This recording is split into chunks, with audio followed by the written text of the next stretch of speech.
Hi and welcome everyone. Today we're going to be looking at a video called Ending the Vegan Protein Debate. It features Dr. Neil Barnard and it's being launched for Veganuary or Veganuary, however the hell you pronounce that word, which is a very misguided attempt to get people, especially in Britain and the US, where there are no vegetables growing. It's an attempt to get them to eat only vegetables for the month of January. So let's get started. In the home stretch here on the exam room, brought to you by the Physicians Committee, New Year, New You is the topic. And of course, those who are going vegan today is the big day. There still may be some questions lingering in their brain. They know some questions, maybe some myths, maybe some untruths. Maybe their friends have said something. Maybe their family has said something. Maybe they're just curious about it. But Dr. Barnard, we need to debunk some of these myths here. You bet. One of the big ones I think that non-vegans have is that you just can't get enough protein in your diet without meat. True or false? So pretty much all the vegans I know, and I was vegan for a long time, if you are really dialed into it, if you know what you're doing, you do think an awful lot about protein. You do think about where to get the protein, not because of total protein content, which I'm sure is what he's about to say, but it's more to do with protein quality. And protein quality is defined by limiting amino acids, right? So for example, some vegetables have leucine as a limiting amino acid, some have tryptophan, some have methionine and other things. So protein is an issue. Is it the biggest issue? No, I think micronutrient deficiencies is probably a bigger issue, but let's see what they say. You know, it's a funny thing. Back in the 1950s, dietitians looked at it and it became very, very clear that there's abundant protein in plant products. But that question just will not die. Every new vegan, you're at a party and other people, the first thing they have to say is, where do you get your protein? The person asking doesn't necessarily know what protein is, right? But they have to It's ask a good where question. you're getting I mean, it's not a bad question. So it is a myth. The idea that a vegan diet is going to be low in protein, complete myth. But let me give you a couple details. First thing is if you went to the zoo and you looked at the biggest elephant there, or the tallest giraffe, or you went to a racetrack and you saw the fastest stallion, or you looked out in the field and you saw the biggest bull. These are all vegans. Mm-hmm. They've got No, first of all, they're not vegans. We have documented cases of these animals. First of all, they eat insects when they're grazing. They don't try and avoid, the many insects that are in the grass and the foliage and so on. So they're not vegans. They're eating, in some cases, as much as 6 to 10 to 12% of their requirements are coming from insect foods. And when you take the insect foods out of their diet, they get very sick. That's number one. They're not vegan. Number two, what the hell? Like, you telling me about a horse or an elephant? How is that possibly relevant to what we're discussing here, which is a human being going vegan? So, yeah, of course. I mean, if you're a koala bear, you can get all of your protein requirements from eucalyptus. But I would like to try and see a human try and do that. It's never going to happen, right? So bringing up herbivores or animals that are mostly herbivore, not very helpful. rippling musculature.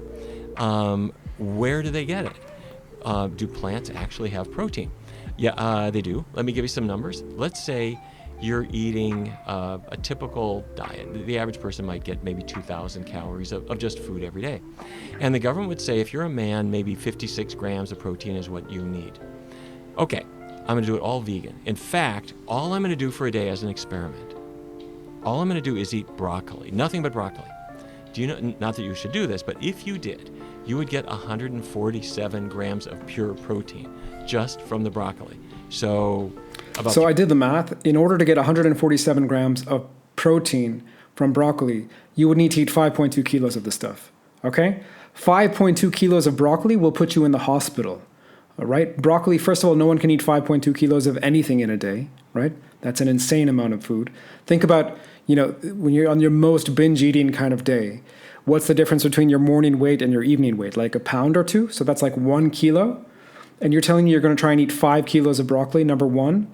It's crazy. Number two, when you get to that level of broccoli consumption, some of the anti-nutrients in there, you're close to some of the toxic levels, for example, of sulforaphane and so on. Sulforaphane can, it has all kinds of toxic effects at high doses.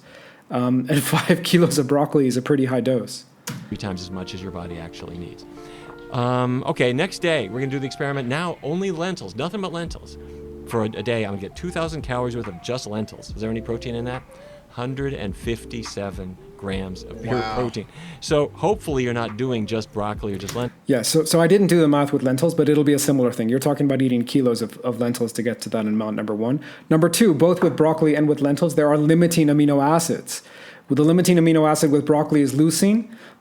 So, you're not going to, I think in order to get your daily requirement of leucine, you're again eating 3 or 4 kilos of broccoli. That's way too much, more than a human can eat. If you eat 5 portions of broccoli in a day, which is a lot of broccoli in a day, you're not going to get anywhere near your leucine requirements. So you're going to be protein deficient, right? And the same with lentils. It's not leucine. Lentils are a pretty good source of leucine. But there are other things, tryptophan, for example, that you'll be deficient in. So not super helpful to talk about things in these terms. And certainly by implication, I hope someone doesn't try and just eat broccoli. In fact, I'll put a YouTube video where someone tried to eat just broccoli for a week. They didn't last. They almost died on, I think, day 5, and they just gave up, right? So it's not possible. Don't do it. It's a really bad idea. You're doing a mixture of these things. If you ate nothing but corn, you would get protein as well. And if you mix them together, then you get all the different what are called essential amino acids. Those are the building blocks of protein. And most plant foods have all of them, but in different combinations. And any combination of just normal plant foods, the vegetables and the beans and the grains and some fruits, that gives you the protein your body needs. What about spinach? Can spinach really? So in general, that's true. In general, I'm not going to disagree with that. But I would prefer he talked about it the way that people used to talk about it when I first learned about vegetarianism in the 1980s, which is that you have to mix your vegetable proteins so that you're compensating for the limiting amino acid in one. So broccoli and lentils might be a pretty good combination. I don't know. Sounds like a very gaseous combination to me, but you've determined the limiting amino acid in one food, and you compensate for that with one that has that amino acid. So if you're going to be vegan, this is the basics. You have to think in those terms. They keep you pumped like Popeye? Spinach has protein. It's also got iron. That's what Popeye was thinking about. Iron along with protein. And by the way, can we talk about athletes? So spinach also has oxalates, which will bind to things like iron and calcium and so on. So you certainly can't absorb all of the iron in spinach. You know lots of athletes. Yeah. You have worked with many. Big sports guy. Yeah, exactly. And so people think, all right, you're an athlete. You need more protein. True, but you don't need more protein from animal products at all. Think of it this way. An athlete is sedentary, doing nothing, needs oxygen. When he or she breathes, the oxygen comes in as part of air. And now we're exercising. It's the season. We're working hard. Am I breathing more? Yes. Am I getting more oxygen? Yes. Do I need an oxygen tank? No. So if I'm Okay, so this is perhaps the worst analogy you can possibly think of, right? So if you are tearing muscle, which is what exercise is physically destroying your muscles for a period of time so that they build up stronger. That's how we define exercise. You do need to increase your protein take. And it's not like air that you'll just breathe more of it. You actually need to eat more of it, right? So this is a really stupid analogy. Terry, I need a certain amount of protein. If I'm working out more, do I need more protein? Yes. You eat food. Protein is part of the food, and you just get the protein you need without any special supplements. You can supplement if you want. There's plenty of vegan pure protein supplements, but it's not something you really need. So I challenge him or anyone else to go and find a really competitive vegan athlete who is not really dialed in their supplementation game. They're doing not just protein powders, they're doing a number of other supplements. I challenge you to find anyone like that because from what I can see and my own experience, if you're trying to be at a fairly high level of any sport as a vegan, you do need to supplement.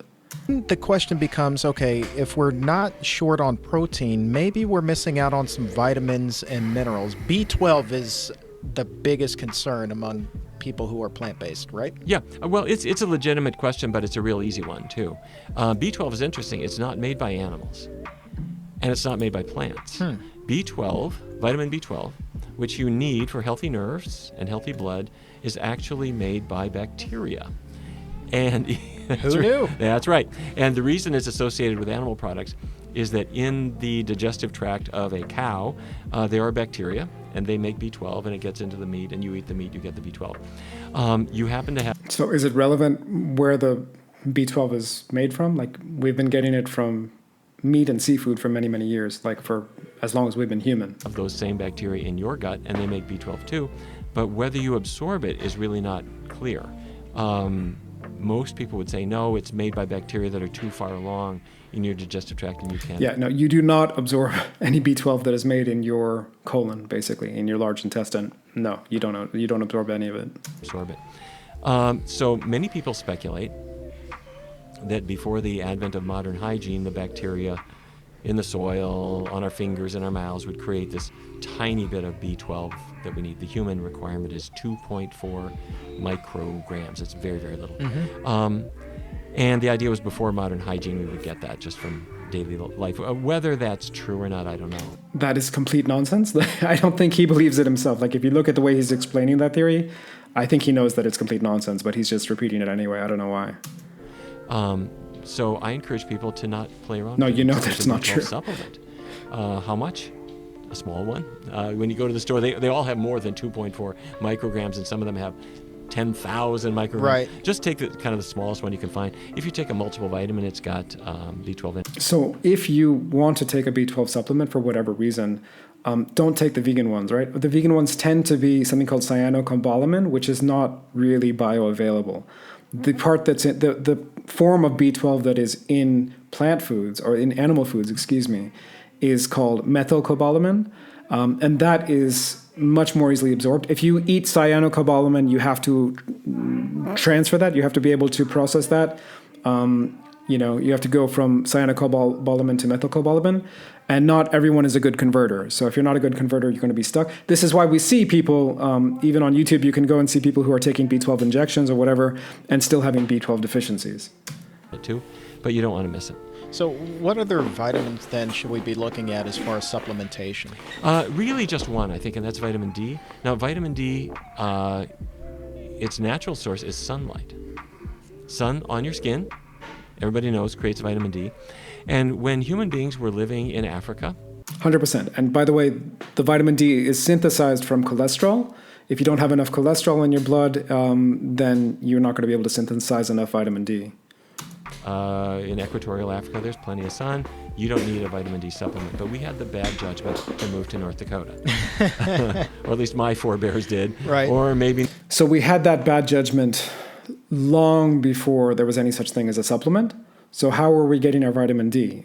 If we weren't getting vitamin D, we would have died. We wouldn't be in those northern climates, right? So you can research this. You can find out what people were eating. Eggs is one good source, but also fish and fish oils. These are very good sources of vitamin D. New Jersey or Finland or you name it. And there's not a lot of sun there necessarily, and it's kind of cold sometimes times a year. And frankly, you can be in Florida, and if you're using sunscreen, you're not getting the vitamin D either. Interesting. Yep. So what do? You take a vitamin D supplement in that case. If you're getting regular sunlight, about 20 minutes a day on your face and arms, fine. But if you're not, take a vitamin D supplement, about 2,000 international units a day is what most doctors would say. Calcium. So I think actually, consult your doctor is good advice, but 2,000 a day sounds kind of low to me if you're in the wintertime in the northern hemisphere or whatever, even in the southern hemisphere. If it's winter, talk to a doctor. But I mean, what I take personally is 50,000 IUs once a week. And I find that the higher doses tend to be a better way to improve your blood. Of course, at the moment, I don't really take any supplements, even in the wintertime. But when I suffered from low vitamin D, partly as a result of being vegetarian and vegan for so long, I used to supplement with 50,000 IUs once a week in the wintertime. Tied very closely to that vitamin D. Oh, I'm glad you mentioned that, Chuck. Because what do you need vitamin D for? You need it to absorb calcium. That's right. It's also... So vitamin D has lots of functions in the body. It's an immuno response regulator. It does play a role in calcium synthesis as well. That's not the only role, and it's silly of him to say that that's the only role. Cancer preventer, to a degree. But you do need calcium, and so what's the question? All right, would I get calcium from dairy? I'm not eating dairy. Where can I get the calcium? The answer is that cows don't make calcium.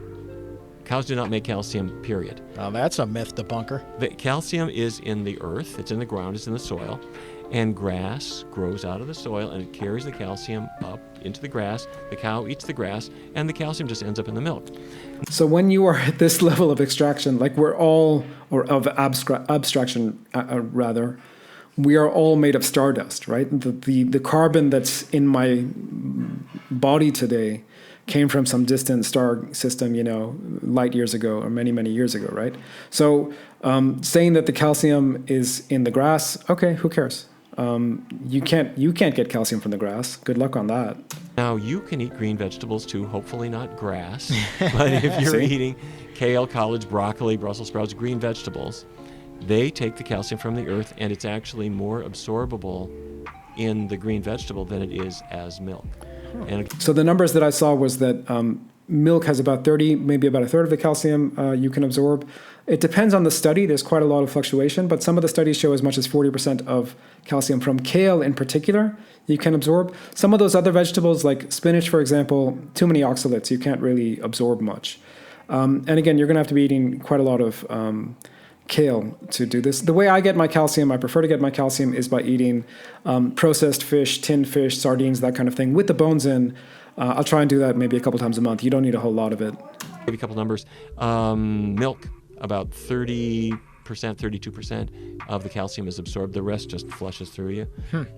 For green vegetables, closer to 50%, maybe higher. Wow. And broccoli, if I'm not mistaken, that is a calcium powerhouse, isn't it? Yeah, it sure is. All the cruciferous vegetables named for their cross-shaped flowers have calcium. So that's broccoli, Brussels sprouts, kale, cauliflower.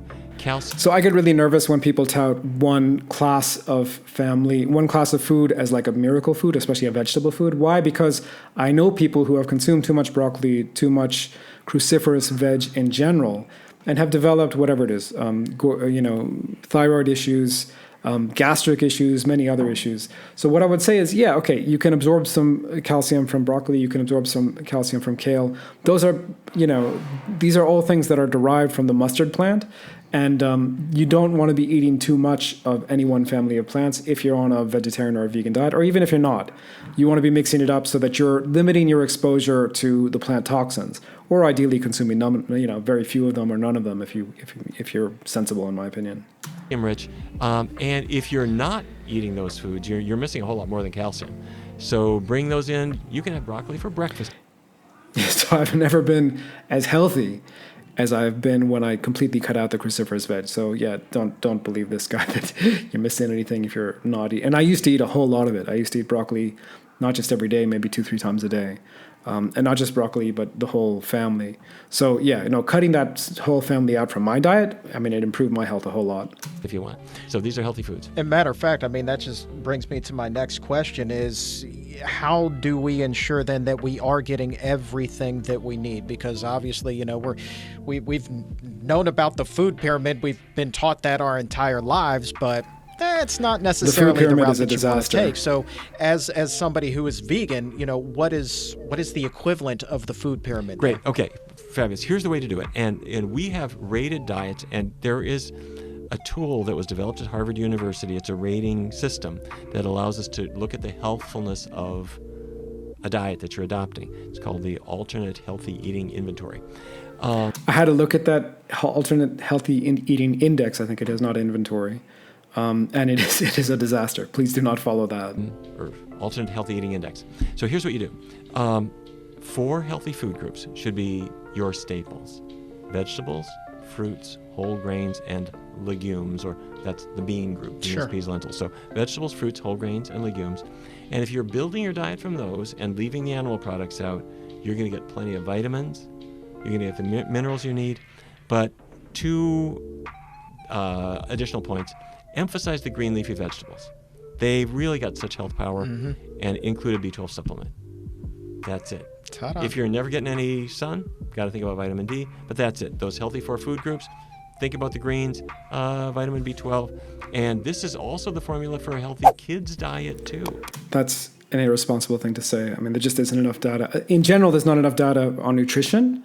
But children, if you think about protein requirements, you think about the ability of some of these anti-nutrients to impair hormone function and so on, it's really irresponsible to say that this is a healthy diet for kids because there's no evidence to back that up. So you got a 6-year-old child who says, I'm going vegan. Best decision he or she could ever make. 4 healthy food groups, B12, you're set.